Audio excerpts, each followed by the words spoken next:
1972 সালে বাংলাদেশকে স্বাধীন রাষ্ট্র হিসেবে স্বীকৃতি দেওয়ার মাধ্যমে বাংলাদেশ মালয়েশিয়া কূটনৈতিক সম্পর্ক স্থাপন হয়। সময়ের সঙ্গে সঙ্গে আরও গভীর ও দৃঢ় হয়েছে সম্পর্কটি। বন্ধুত্ব ও পারস্পরিক বোঝাপড়া ছাড়াও অবকাঠামোগত উন্নয়নে যথেষ্ট অবদান আছে মালয়েশিয়ার।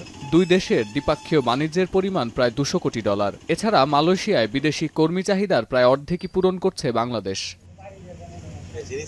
তাই এক দশক পর মালয়েশিয়ার সরকার প্রধান আনোয়ার ইব্রাহিমের ঢাকা সফর ঘিরে বেশ কিছু প্রত্যাশার কথা জানিয়েছেন প্রবাসী বাংলাদেশিরা। বিশেষ করে অন্যান্য দেশের কর্মীরা মালয়েশিয়ার মাল্টিপল ভিসা পেলেও বাংলাদেশিরা পান সিঙ্গেল এন্ট্রি ভিসা। দুদেশের আলোচনায় তাই এ বিষয়গুলোকে প্রাধান্য দেওয়ার আহ্বান প্রবাসীদের।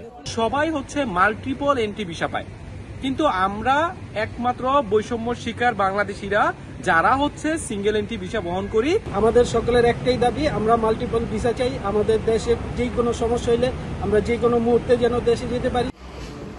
ডায়রিয়া সহ যে কোনো পানি শূন্যতায় এসএমসি রোড স্যালাইন নিন। কেনার সময় প্যাকের গায়ে এসএমসি লোগো দেখে কিনবেন। ভিসার মেয়াদ ফুরিয়ে যাওয়া সহ নানা কারণে মালয়েশিয়ায় অবৈধ বাংলাদেশির সংখ্যা কয়েক লাখ।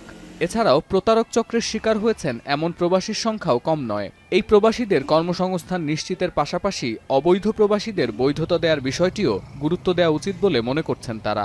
আমাদের দেশের সরকারের কাছে আবেদন যে 2023-এর মালয়েশিয়াতে যারা অবৈধভাবে আছে তাদের যাতে বৈধকরণ করা হয়। তার কাছে বিনতিভাবে অনুরোধ করব যে আনোয়ার ইব্রাহিমের সাথে প্রবাসীদের দুঃখ কষ্ট এবং তাদের সহজভাবে জানি বাঁচতে পারে, তাদের ট্রিটমেন্ট, তাদের ভিসাজনিত কারণ, পাসপোর্ট জনিত কারণ কিভাবে সমাধান করতে হবে, এই বিষয়গুলো গুরুত্ব সহকারে দেখার জন্য অনুরোধ করছি। সংক্ষিপ্ত এ সফরে বাংলাদেশের রাষ্ট্রপতি ও অন্তর্বর্তী সরকার প্রধানের সঙ্গে বৈঠক করবেন মালয়েশিয়ার প্রধানমন্ত্রী। দক্ষিণ পূর্ব এশিয়ার রাজনৈতিক ও অর্থনৈতিক জোট আসিয়ানে বাংলাদেশকে অন্তর্ভুক্ত করার বিষয়টিও আলোচনায় গুরুত্ব পাবে বলে মনে করছেন সংশ্লিষ্টরা। সতীর্থ কর্মকার, এখন বিশ্ব।